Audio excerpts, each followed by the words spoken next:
Steven Spielberg's 2002 science fiction film Minority Report, based on the short story of the same name by Philip K. Dick, is one of the most thought-provoking science fiction films in recent memory. Imagine a world without murder.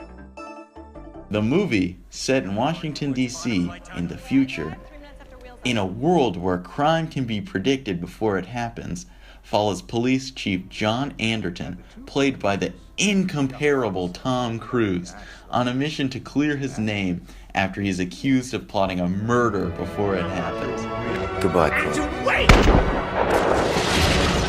Minority Report delves into the complexities of seemingly perfect technology through deconstructing human-technology binary, thus conflating a seemingly simple dichotomous relationship. Specifically, this is done through the theme of vision and knowledge, and the imagery of eyes and the panopticon. The robot-human relationship is usually considered a binary in modern discourse, although this idea is being disrupted by events such as the Turing test, which brings into question what is the distinction between robots and human, or even technology such as Bluetooth headsets and virtual reality. However, the distinction between machinery and humanity is in general thought of as simple. Once you open that can of worms, you're wondering what humanism definitively entails.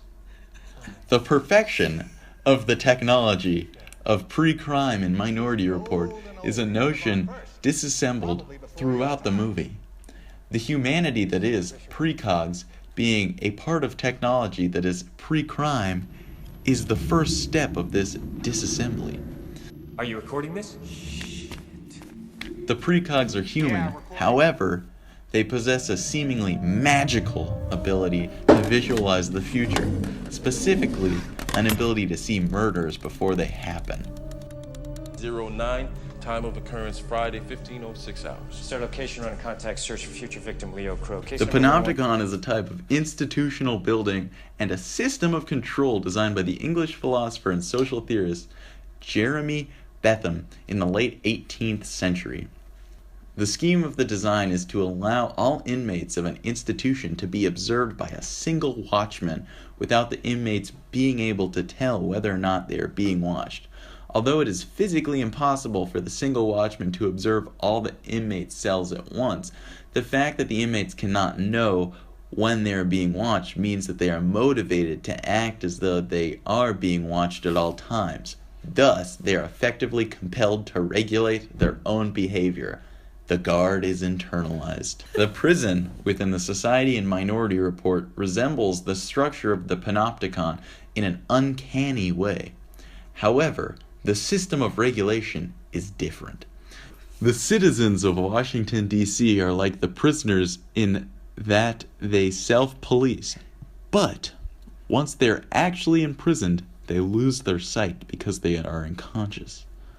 The self-policing is complicated as well. It is based off of fear of a vision, experienced by a human who naturally is imperfect. Thus, they are self-policing off a possible inaccurate technology that is assumed to be perfect. Where's the rest of it? I guess that's all of it. Where's my Minority Report? Look at me. Eyes are the means by which we acquire vision and thus knowledge, and eyes act as imagery that is consistent throughout Minority Report. Eyes are used as identification in this society. Everywhere you go, your eyes are scanned and you are tracked by the government. This adds to the effect of the panopticon within this society, as you are always being watched, ironically via the entities with which you watch the world. Technological meaning applied to eyes in this film is a way that Minority Report blurs the human-technology binary. For example, because the eyes of people in this society act as ID by the government, people running from the law are either blind, such as the drug dealer that Anderton interacts with who has no eyes, or go through surgery to change their eyes, as Anderton does when pre-crime determines he is a future murderer. Because eyes, such a human thing, act as such a crucial part to one's identity within this society, the idea of seeing is persistent.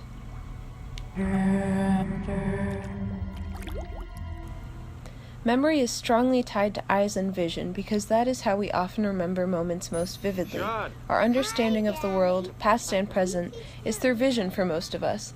The way that memories and linear timelines are twisted in this film works to complicate the perceived simplicity of the human technology binary.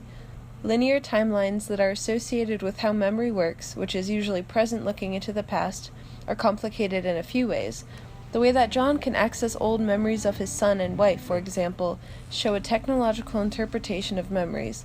I love you, Daddy. The accuracy and realness of artificially interpreted memories blurs the human technological binary. Additionally, the way the precogs can see the future as if it's a memory additionally complicates this timeline. The precogs' visions not always aligning adds to this. The perfection of their memories is what is so crucial to the justice that pre-crime supposedly provides, which is why the corruption of the system is hidden. In questioning the accuracy of human versus digital memory, the justice of pre-crime is undermined. In The Erasure of Technology and Cultural Critique, Barnett argues that we must think about technology as an entity in both philosophical and physical ways. We cannot let discourse of technology dissolve into philosophical, ideological conversation. The concrete, material opacity of the machine is important. In Minority Report, the physical existence of the pre-crime machine is just and perfect in the minds of most of the citizens. Within just 1 month under the pre-crime program, the murder rate in the District of Columbia was reduced 90%. However, in analyzing the implications of this machine ideologically, John realizes the imperfection of it. Can you see? See what? Unfortunately, it takes him getting framed for murder to see the flaw, which was perceived earlier by Danny. We are arresting individuals who have broken no law. But they will. The commission of the crime itself is absolute metaphysics. The precogs see the future, and they're never wrong. But it's not the future if you stop it.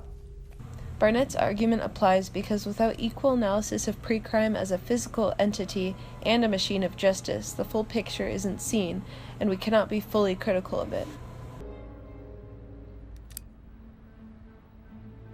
Except you know your own future, which means you can change it if you want to. You still have a choice, Lamar.